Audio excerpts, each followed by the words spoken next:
Hello friends, good morning, welcome back to the channel. আর আজকের দিনটা শুরু হলো একটা বৃষ্টি ভেজা সকাল দিয়ে। সকাল সকাল আমি চলে এসেছি ছাদে। কি সুন্দর ফুলগুলো দেখাচ্ছে, আর এত বৃষ্টি হয়েছে যে জামা কাপড়গুলো ভিজে গেছে। আর এখানে যেটা আমি দেখাবো সেটা হচ্ছে এই গাছটা ছোট্ট ছিল, কত বড় হয়ে গেছে, এখন অনেক অপরাজিতা ফুল হয়েছে, নীল নীল, দেখতে কি সুন্দর লাগছে। আর আজকের প্রকৃতিটা তো ভীষণ সুন্দর দেখাচ্ছে। যদিও এই মেঘলা ওয়েদার আমার খুব ভালো লাগে, কিন্তু অনেক মানুষের অনেক অসুবিধা হয় এই মেঘলা ওয়েদারে। এই হলুদ ফুলগুলো প্রত্যেক দিন পুজোয় লাগে, আর এত বড় হয়ে গেছে গাছটা প্রথমে নিচে ছিল, তো নিচ থেকে এটাকে ওঠানো হয়েছে। তারপরে এখানে একটা সাইকেল ছিল, সাইকেলটা এখন আর নেই, ওটা বিক্রি করে দেওয়া হয়েছে। সাইকেলটা আমার ছিল, ওই সাইকেলটার মধ্যে পুরো গাছটা জড়িয়েছিল, তখনও দেখতে খুব সুন্দর লাগতো। কিন্তু এখন যেহেতু সাইকেলটা নেই, তাই এটা মাটিতেই রয়েছে। এখন খুব ভালো দেখতে লাগছে, পুরো গাছটা হলুদ হয়ে গেছে। আর এইদিকে পেয়ারা গাছটাও অনেক বড় হয়ে গেছে, সঙ্গে রয়েছে মাধবীলতা ফুল। তো সকাল সকাল জামা কাপড় সব মেলে হয়ে গেছে, আর এবার আমি যাব নিচে। সকাল থেকেই প্রচণ্ড পরিমাণে বৃষ্টি পড়ছে, আজ দুদিন ধরেই বৃষ্টিটা খুবই পড়ছে। আর আজকে বাড়িতে কাজ হচ্ছে, মানে ঠাকুর ঘরটা রং হচ্ছে, শুধুমাত্র ঠাকুর ঘরটাই হচ্ছে, যেহেতু আমাদের মনসা পুজো আছে, আর মনসা পুজোয় ঘট পাতা হবে, তো তার আগেই সব কিছু একদম পরিষ্কার পরিচ্ছন্ন ঘর ধুয়ে টুয়ে রেডি করে নিতে হবে। তো যাই হোক, এখন কাকু রং করছে।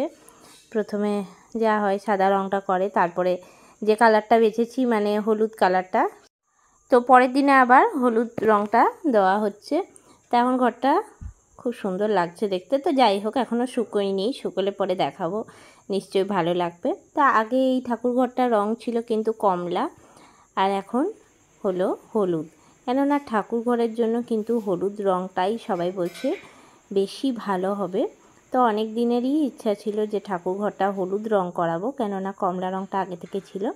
যাই হোক, এখন কালার সম্পূর্ণভাবে কমপ্লিট হয়ে গেছে, নিচে ডেডো জানলা দরজা সব কিছুই হয়ে গেছে।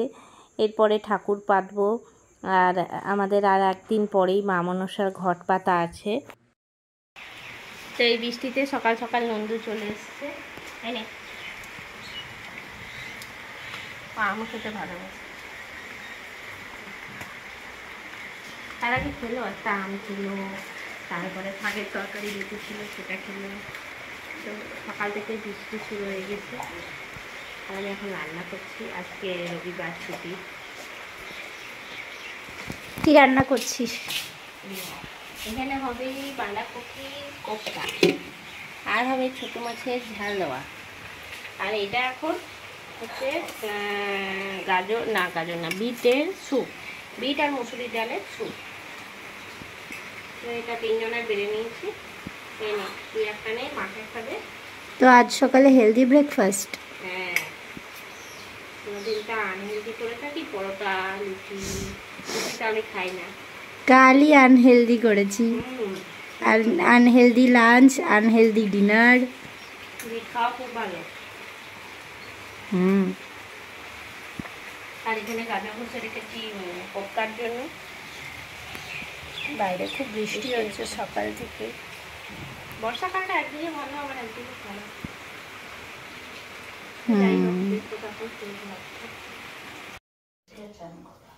তো এখানে কোপ্তা মাখা হচ্ছে, আর এটা হচ্ছে আমাদের বাড়ির গাছের লঙ্কা। এই যে মা অনেকগুলো তুলে আনলো,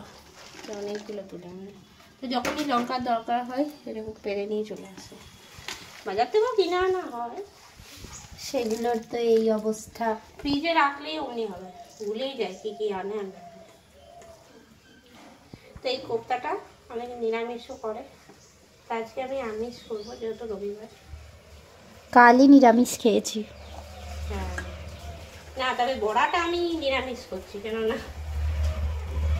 অতটা তেল আবার মাছের হয়ে গেলে আমার রাখা মুশকিল হয়ে যাবে।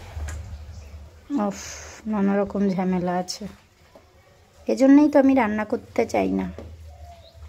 এবার বড়াগুলো আমি ভেজে নেব। এরপরে আমি দিয়ে দিচ্ছি একটা আলু।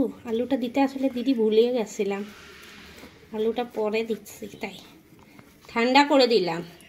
ওই গরম আলু দিলে ল্যাস ল্যাস হয়, প্রত্যেকবারে বড়া ভাজার পরে মা বলে গরম আলু দিলি, আর আমি তো ভুলে যাই, ভুলে দিয়ে ফেলি।